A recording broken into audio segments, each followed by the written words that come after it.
Hey, welcome back. It's Nolan Mathias from Mortgage 360, and today we're answering your mortgage, finance, and real estate related questions. We put up a post a couple days ago on the community tab. You probably saw it in your feed saying, ask me anything. So anything you want to know about real estate, mortgages, and finances, and that's what we're going to get into today. There's a wide range of topics. There's some interesting questions. So we're going to jump right into it. But before we do me that favor, hit that subscribe button, hit that notification bell, and please hit that like button so more people like you can see this video.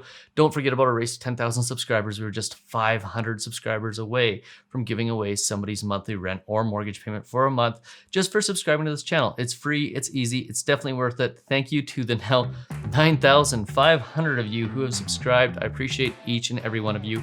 If you haven't done so already, go ahead and click that subscribe button. The definitive guide on how to manage your credit: product, penalty, price, in that order. It's never been more important to get your mortgage right. Okay, so let's jump right into it, because what I want to do is I want to get through as many of these questions as possible. There's about 19 of them there, and I want to make this video not a 40-minute video because nobody's going to watch it for 40 minutes. At least most people won't watch it for 40 minutes. So let's start with a question from Stephen J. And what Stephen J asks is, what are your thoughts on readvanceable mortgages and performing the Smith Maneuver? Okay, so for those of you who don't know what the Smith Maneuver is, what it is you get a readvanceable mortgage that basically has a line of credit attached to it. And as you pay down the principal on the mortgage, the line of credit becomes available.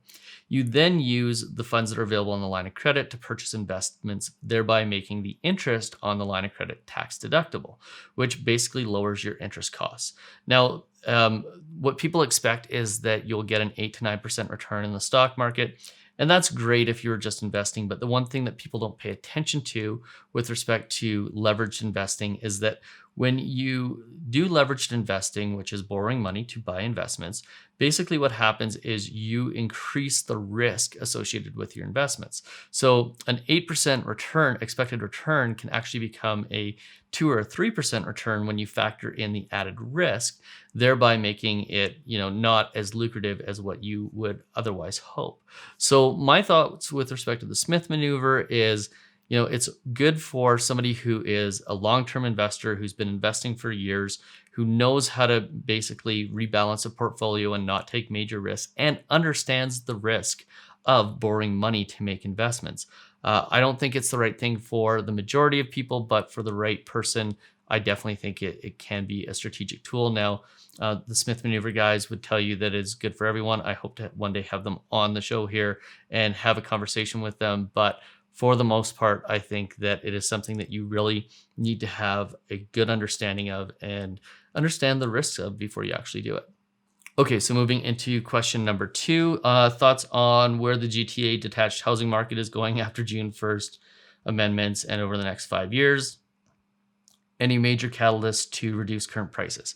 So anybody who tells you that they can predict where a market is going is either wrong or ignorant. I think Evan Siddall, not saying Evan Siddall is ignorant, although he's put some Twitter posts out that some might argue would make him ignorant. I'm not going to say that, though. Other mortgage brokers, realtors can say that. But if you take him, for example, last year, he said the market was definitely going to correct. He suggested by 19%. He had to walk those back in the last couple of months because obviously he was wrong. So anybody who tells you where they think a market can go is pretty much just speaking out of turn. With respect to the June 1st announcement, could affect prices by up to 5% if it works as intended. I don't think it necessarily will, though. That's the reduction in qualifying is about 5%, but really it's anybody's guess. I don't see a major crash coming just because people can afford the mortgages that they're borrowing for, unless there's something that we don't know about that's been happening in that market or in markets across Canada with respect to fraud or qualifying for mortgages that you actually can't qualify for. Then I got to think that for at least the next little while, we're probably going to see things stay pretty much where they are. Shivam Mishra says, what does your crystal ball say? Can we expect GTA properties to come down by 4 to 5%? So I just answered that. Hey, before I jump to the next question, I just want to mention the two courses I have available on my website right now for you to purchase. They are Secrets to Getting the Lowest Interest Rate, which is a course that is already discounted in price. There is going to be a link in the description below with a coupon code. The coupon code is YouTube to get an additional 50% off just because you made it this far through this video. That course teaches you how to negotiate with a bank, how to negotiate with a broker, exactly how much margin is available in a mortgage to negotiate, what's negotiable and what's not, things like appraisals, things like home inspections, and basically how to get the most out of your mortgage. You will get 10 to 40 times the cost of that course back. We have made the price so low and so accessible that you will with certainty get your money back just by knowing what to say and what to do and how you can get a lower interest rate. The second course that we have available is the First Time Homebuyers Boot Camp, which we'll be running over a 4-week period. This is the first time we'll ever run this course. It is the lowest price it will ever be, and the people who take it now will get one-on-one interaction with me to help develop the course and help basically meet your exact needs. So that course is also priced ridiculously low for what it is. It will never be priced as low as it is right now. Link in the description below if you want to join me personally for 4 weeks to help build a course that will hopefully be the future for first-time homebuyers in the Canadian mortgage industry. What are your thoughts on rent-to-own homes? Okay, so this is a really interesting conversation. You have to understand what the premise behind rent-to-owns are. Rent-to-owns previously, and not all landlords, not all people who provide rent-to-own options are doing this, but rent-to-owns were previously designed by shrewd real estate investors to find people who couldn't qualify for a mortgage, get them to pay excessive rents, and as a result, pay more rent. And most of these people had bad credit and they weren't going to qualify for a mortgage. And they'd put them on a 1 or 2 year contract, knowing that it takes 6 years to 7 years for somebody to repair their credit. And they would basically say, after 2 years of paying excess rents, okay, it's time to purchase the property. And therefore, we need you to go and get your mortgage application done. And most people wouldn't qualify. They wouldn't be able to realize on the property. So the landlord ended up basically pocketing the additional rents that the person, the tenant had paid them. So I don't love them. There are people who do rent to owns that don't realize that it takes 6 to 7 years for somebody to repair their credit. And they think that they're doing good things and they don't realize the intent of that original product was designed to basically be a way to get excess rents from a tenant. Uh, there are still people out there who try to get people to not realize on a rent to own contract. The other thing you got to realize about rent to owns is it has to be papered properly and there has to be proof that the landlord's actually putting the rents aside on a monthly basis in order to make sure that it is usable as a down payment when it comes time to actually purchase the property. So I don't love them. If set up properly by a good person, yeah, they can be useful, but there's a lot of people just don't understand, and there's a lot of people who do understand and are willing to take advantage of people in that market. So we just tend to suggest that people avoid them. What are your thoughts about no down payment programs? You can go in for buying a house. If you don't have a down payment, don't buy a house. If you haven't been able to accumulate it to this point, a down payment to purchase a property, then the chances of you successfully owning that property and being able to support the extra payments of borrowing the down payment, I think are slim to none. The success rate with them is incredibly low, so I would definitely avoid them. Try to save for the down payment first. Once you've shown that you can save for down payment, then what you've indicated is that you've got the ability to go ahead and continue to have a home, have ownership of it, and have a rainy day fund down the road. I think part of being a homeowner is having the ability and being able to show the responsibility to actually accumulate a down payment before you actually do it. So I don't like them. I don't like 0 down payment programs. Would you recommend a 5-year variable over a 5-year fixed mortgage? This is from Rajesh. What are the chances of interest rates going up? Much appreciate your valuable input. I'll start with what are the chances of interest rates going up? They could go up. They could go down. Yes, there's the possibility they could go down. There's also the possibility that they could stay flat for a very, very long period of time, which is what I kind of predict that they are going to do. I honestly don't see rates going up substantially after 2023, and we definitely don't see them going up prior to then. So, I think this fear of hyperinflation is something that is unwarranted. When rates are high, people weren't saying, well, they have nowhere to go but down. But when rates are low, everybody thinks they have nowhere to go but up. No, they can just stay flat like they have in Japan since 1995. As far as 5-year variable versus 5-year fixed mortgage, the thing you got to consider when you're getting a fixed rate mortgage is you pay 3 premiums on them. You pay a premium up front. You pay a higher interest rate to get that rate locked in. Right now, it's anywhere from $3,000 to $10,000 a month. Most people are paying for a premium on a fixed rate mortgage if they're choosing that over a variable, which means you're not just locking in the rate, you're locking in your losses.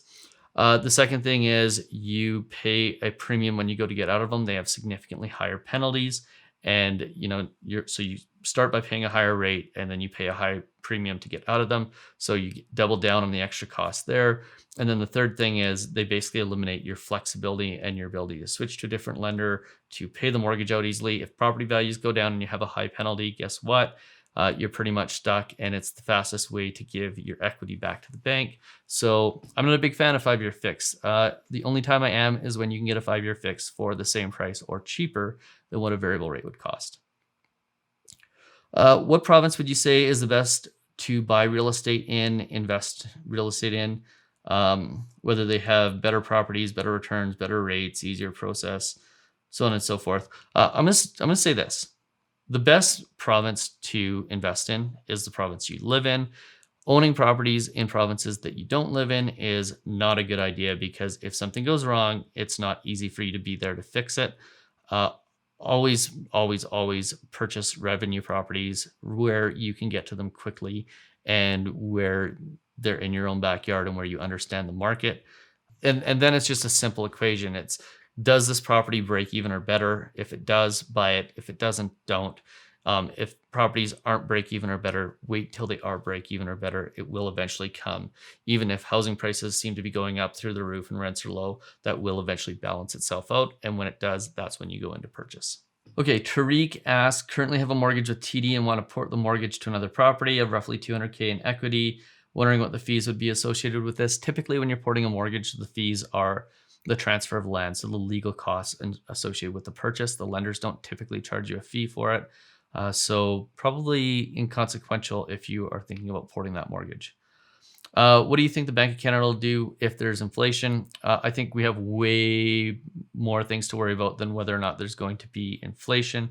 I think, first of all, we need to worry about jobs coming back. I think, second of all, we need to worry about the budget and where that money's getting spent and if it's actually going to increase the activity in the economy. And we need to get back to normal levels of productivity in the economy before we even start thinking about inflation. The thing people don't realize is that the pandemic has basically created this scenario where productivity has gone almost to zero. Last March, April, May, it went pretty much to zero. And we need to recover from that before we can even start having a conversation about inflation or hyperinflation.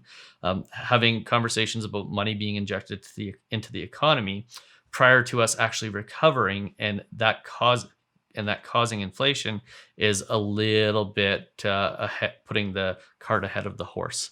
So, and the simple answer is, if there is inflation, the Bank of Canada is going to increase interest rates when it does get to a normal band of 2 or 3%.